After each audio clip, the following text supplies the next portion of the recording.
Hey guys, how's it going? Hope you're doing well. My name is Crown, and today I'm going to read you some very interesting stories that I hope that you're gonna love. And now, without further ado, let's go!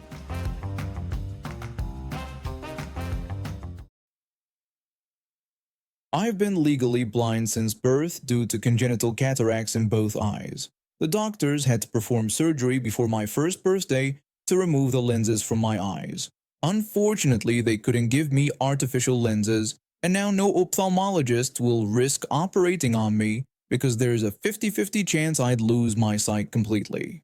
Despite my visual impairment, I've never let it stop me from pursuing my dreams. I worked hard through school, learned to code, and eventually became a software engineer. Sure, I have to use larger text sizes and special accommodations, but technology has made it possible for me to excel in my field. The real frustration comes from people's reactions when they learn I don't drive. You wouldn't believe some of the conversations I've had. Just last week, I was at a work social event when a new colleague approached me about carpooling. They suggested I join their carpool group, mentioning how we could split the gas money 4 ways instead of 3. I politely declined, explaining that I don't drive. The colleague brushed off my response, saying I was just being lazy since the office was only 20 minutes away. That's when I had to tell them I was legally blind. Karen, another co-worker who had been eavesdropping, jumped into the conversation with a scoff. She couldn't believe I was blind since she'd seen me working on my computer all day as a software engineer. I explained that I could adjust text size on my computer, but driving required a different kind of vision. Karen dismissed this, bringing up how her cousin had fixed their bad eyesight with laser surgery and accused me of being too cheap to get a car. I tried to make it clear that I literally cannot legally drive, explaining about being blind in one eye and having 20/80 vision in the other. Karen wasn't having it. She brought up her grandmother, who apparently drives just fine with cataracts, accusing me of making excuses. At this point, I was getting irritated. I've dealt with this kind of ignorance before, but something about her condescending tone really got to me. I asked if she'd prefer to hear about how I had my eye lenses surgically removed as an infant, or if she'd rather continue making assumptions about my medical condition. Karen rolled her eyes and continued to doubt me, questioning how I could possibly be a programmer if I was blind. I laughed and pointed out the absurdity of thinking that driving a 2-ton metal death machine at high speeds was somehow easier than making text bigger on a computer screen. I offered to demonstrate, pulling out my phone to show her my settings with the largest possible text size.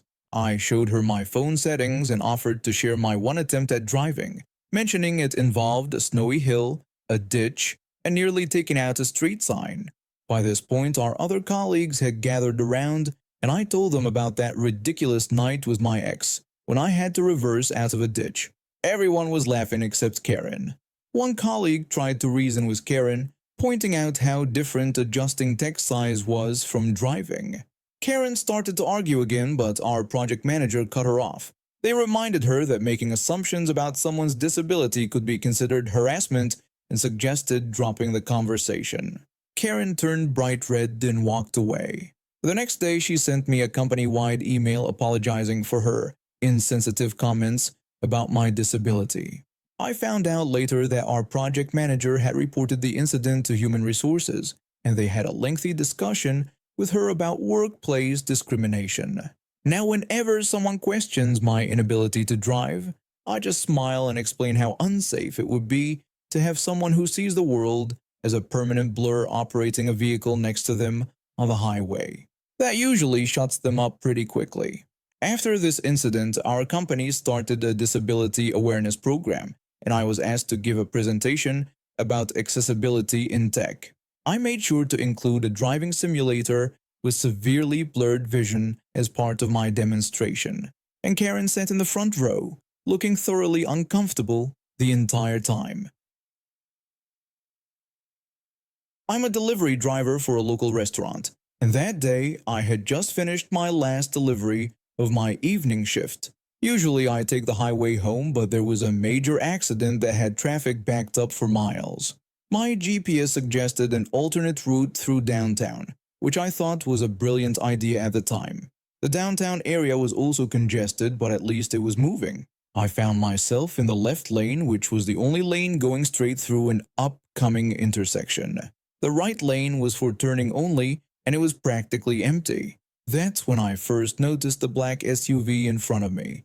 We had been crawling through traffic for about 10 minutes, when suddenly the SUV's driver started acting strangely. She kept looking at her rearview mirror and gesturing angrily. I thought maybe something was wrong with my headlights, so I double-checked them, but everything was fine. Then, out of nowhere, she stuck her head out of her window and started yelling at me. She accused me of following her and called me a creep. I tried to explain that this was literally the only lane going straight, but she wouldn't listen. She kept insisting that I had been following her for the past 10 minutes. I pointed out the obvious. We were in traffic, and there was nowhere else I could possibly go. She started honking her horn repeatedly, causing other drivers to stare at us. The traffic moved forward slightly and I maintained a safe distance, but apparently that wasn't good enough for her. She threatened to call the police, screaming that I was stalking her. I told her to go ahead and call them, reminding her again that we were literally stuck in traffic. The traffic moved forward another few feet and then she did something I never expected. She put her SUV in reverse and floored it, smashing straight into my car. The impact was so hard it pushed my car back several feet, nearly hitting the vehicle behind me. I yelled out in shock, asking what the hell she was doing. She smugly declared that now she had proof I was too close to her and claimed it was all my fault.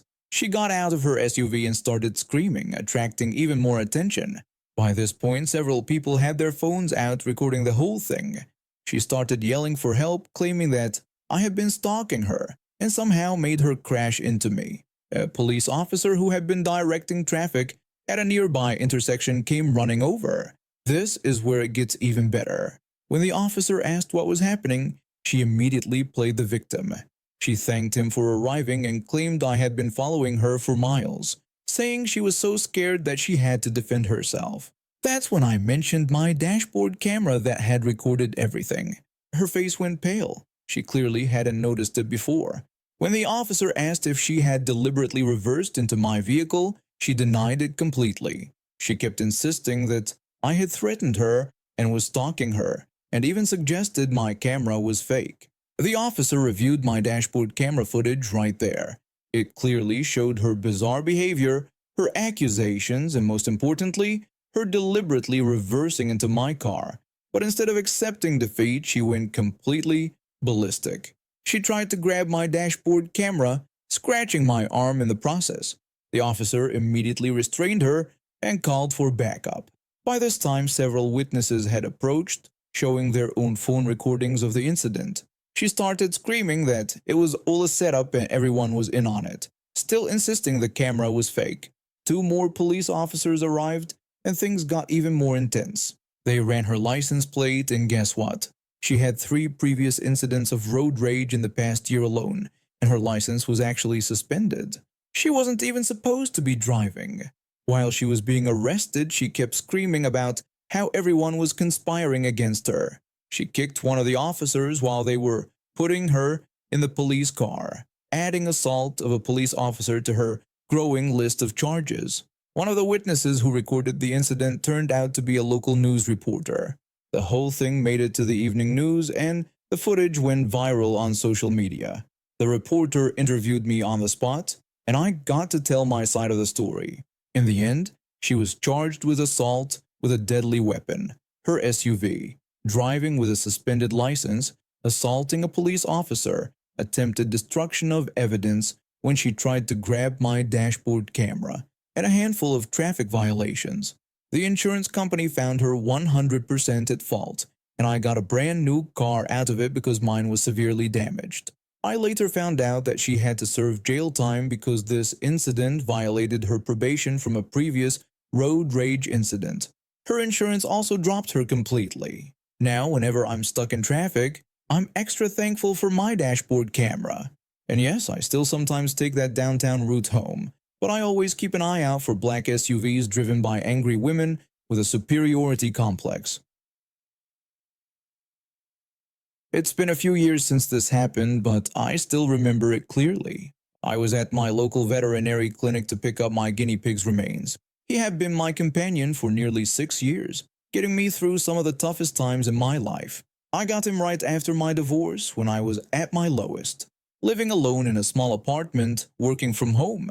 The silence was deafening. That's when I decided to get a pet, something small since I lived in an apartment. The moment I saw this tiny brown and white guinea pig at the rescue center, I knew he was the one. He had these little patches of white around his eyes that made him look like he was wearing glasses just like me. He was the most sociable guinea pig I'd ever met.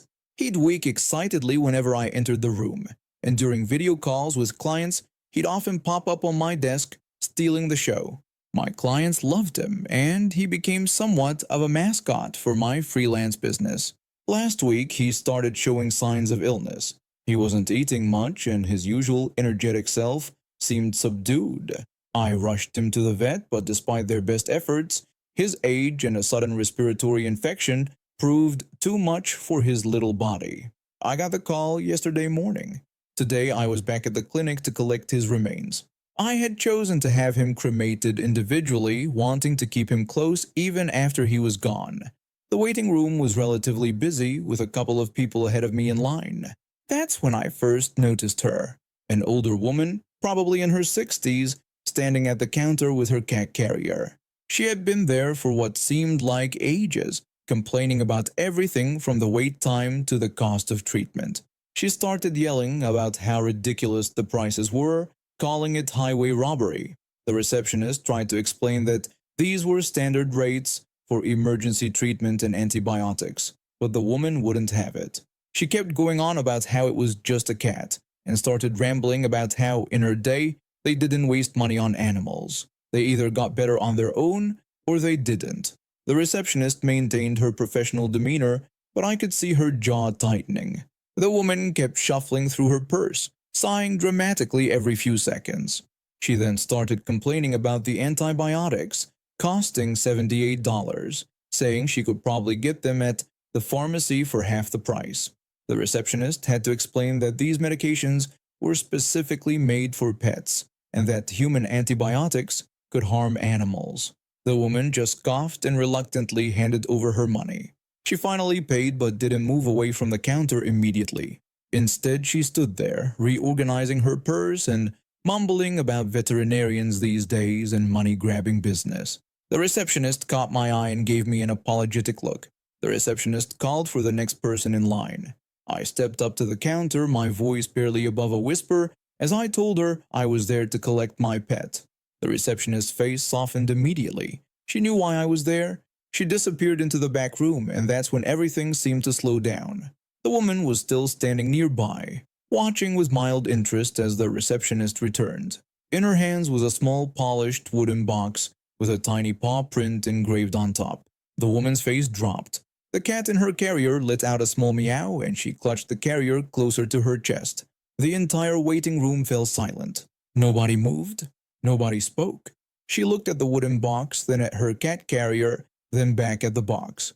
Her face had turned pale, and all her previous complaints seemed to die in her throat. Without another word, she hurriedly gathered her things and practically ran out of the clinic. When I signed the final papers, the receptionist said something quietly that made the moment even more poignant. She told me that my little one had been a favorite at the clinic and that they would miss seeing him during his checkups. She mentioned how he always brightened their day with his little weeks. I learned later from one of the vet techs that the woman had become a regular client, never complaining about prices again. Apparently, she even started donating to their emergency care fund for people who couldn't afford urgent veterinary treatment. I still have that wooden box on my desk. Sometimes when I'm working, I look at it and remember not just my little friend, but also that day at the vet's office. It's funny how sometimes the universe has its own way of teaching empathy. I've been a single mom since my daughter was 5. Her father walked out on us for his secretary. Typical, right? But honestly, it was the best thing that could have happened to us. My daughter and I became incredibly close, and I raised her to be strong, independent, and most importantly, to take no nonsense from anyone. When this whole mess started, my daughter was in her final year of high school. She's always been popular, but not in that mean girl way. More like the kid who's friends with everyone and stands up to bullies. That's probably why she was the first one brave enough to do something about this creep who'd been harassing girls at school. It was a regular Tuesday evening and I was making dinner when I heard my daughter yell, "What the hell?" from her room. She came storming down the stairs, clutching her phone. When I asked her what was wrong, she told me that a disgusting senior had just sent her an inappropriate picture. She emphasized that she hadn't asked for it and barely even knew him. I asked if she was going to report him, but she replied with a hint of mischief that she had something better in mind. She had this mischievous smile on her face that I knew all too well. Within minutes, she'd found this boy's mother on social media and sent the picture right to her. She included a message telling the mother to get her son under control because she didn't want to receive such pictures. That's my girl, taking no prisoners. The next morning, my phone rang. It was the school principal. He told me I needed to come in for a meeting because of a situation involving my daughter. When I asked what kind of situation, he explained that the other party's mother had filed a complaint about harassment and they needed to discuss this immediately. I nearly choked on my coffee. Harassment? The audacity of these people.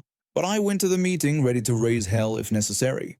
The principal's office was tense. The boy's mother sat there looking like she'd just bitten into a lemon, while her son slouched in his chair trying to disappear. The mother immediately started yelling that my daughter had no right to send that picture to her and had humiliated her son. I responded that her adult son had no right to send unsolicited, explicit pictures to my minor daughter. The room went quiet.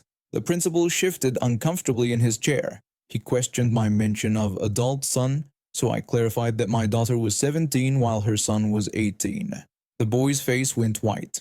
His mother started sputtering, trying to claim that wasn't relevant and attempting to redirect the conversation back to my daughter. I cut her off and explained exactly what kind of charges sending explicit material to a minor could bring. I pointed out how that would look on college applications, especially for someone pursuing a teaching degree. The boy's mother's face dropped. Apparently, she hadn't considered this angle. When she tried to challenge me, asking if I would really do that, I told her plainly to either drop the complaint or I'd go straight to the police station. She withdrew the complaint so fast I thought she might pull a muscle. I took my daughter for an iced coffee afterward to celebrate her standing up for herself. But the story doesn't end there. That evening, my daughter received messages from 3 other girls who'd received similar pictures from this creep. Turns out, he'd been doing this for months, but everyone was too embarrassed to speak up. I'm friends with both the county sheriff and the local paper's editor. Perks of living in a small town and being active in the community for 20 years. One phone call to each and things started moving quickly. The next morning there was a small but significant article in the local paper about the dangers of digital harassment, mentioning a recent incident involving a senior student at the local high school. No names were used, but everyone knew. The sheriff's department opened an official investigation. I heard the boy's college acceptance was rescinded. His mother had to quit her job at the elementary school where she was a teacher's aide, and they're planning to move to another town. My daughter? She started a support group at school for victims of digital harassment, and the principal actually approved it. Sometimes I wonder if I went too far, but then I remember I didn't start this. He did. And maybe next time, before sending unsolicited, explicit pictures, he'll remember the time he messed with the wrong teenager and her mom.